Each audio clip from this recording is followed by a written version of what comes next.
Josh, good to see you. We are diving into the headlines today. A new tax bill includes a $1,000 baby bonus in Trump accounts. Here's who's eligible.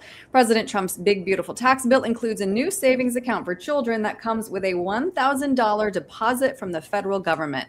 Who's eligible and how will they receive the money? Well, who's eligible is anyone under 18, but who will receive the $1,000 credit is only babies that were born between December or January 1st, 2025 and December 31st, 2028. But anybody under 18 can have one of these accounts. Right. And who can contribute to these accounts? Really anybody, the parents, the kids, family members, anybody that wants to contribute to the benefit of the child can contribute. And what's the contribution limit? Contribution limit is $5,000 per year.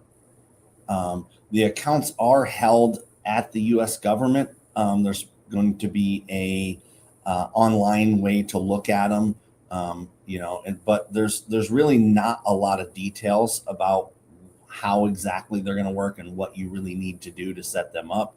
That's all supposed to be coming out later this year, mid-year. You're supposed to get more details on all that. Right. And do we know yet how they'll be invested? Yeah, they'll be invested in the overall stock market is what we're being told. Exactly what it is, those details aren't really out yet, but something similar to the S&P 500, most people assume. Right. Yeah, I guess the point is compound interest, right? Start these accounts early. Yeah, it's a long-term savings investment and, compound interest and let it grow. One of the things is it's really not going to be available for withdrawal until after the child's 18.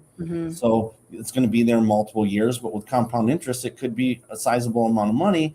And if you're going to be eligible for the free $1,000, probably ought to take advantage of that because, over 18 years, $1,000 compound interest grows to a decent amount of money. Right. All right, let's keep diving into those details. Earnings in Trump accounts grow tax deferred and qualified withdrawals are taxed at the long-term capital gains rate. So how do these accounts stack up against other tax advantage savings plans? Yeah, so the big one that everybody's comparing it to would be the 529 plan.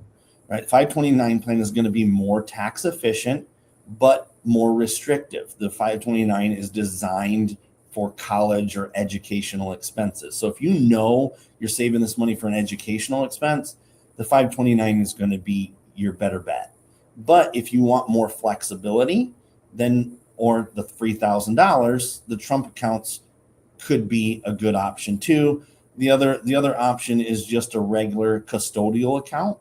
They're going to be less tax advantaged than the Trump accounts. The Trump accounts grow tax deferred, and you're going to pay long-term capital gains on it, where a regular custodial account, depending on how it's managed, will grow long-term capital gains if you manage it in that way. But if you manage it maybe incorrectly or use investments that make dividends or something like that, then that could cause taxes in the short term to a lot of times the parents. Right. So you have to be careful in that sense of how you're managing those custodial accounts if you're tax sensitive. So then, Josh, let's say you have young parents, new clients coming in who are wondering where they should save for their children. How do you help them decide between 529, custodial account, et cetera? Well, we really just start with what's the goal of the money. Are they concerned about saving for college? Then that's a 529. If they're concerned about saving just for general savings for the kid, maybe a first-time home purchase or getting their feet under them after the age of 18, the Trump accounts could be a really good way to go. If they want maximum flexibility, then a custodial account is more flexible because the custodial account, so long as the parents or the custodian approves, the child can get the money out for really anything they need at any time. Right. Say they want to buy a car or whatever. That's the maximum flexibility, but the least amount of tax advantage. Right. So you have to really identify what the goal of the money is, and then pick the account that's going to give you your best options for that. Right. Well, and I know you always prioritize helping clients and their families, Josh. So if somebody would like to sit down with you and determine the best way to help their kids now and in the future, what's the best way to reach you? Yeah, they can get a hold of us on the website at millardfg.com. or give us a call at the office at 488-8300. We love to talk about these things. There's some nuances that you can always cover and make sure you're getting the most bang for your buck. Great. Josh, thank you. Thank you.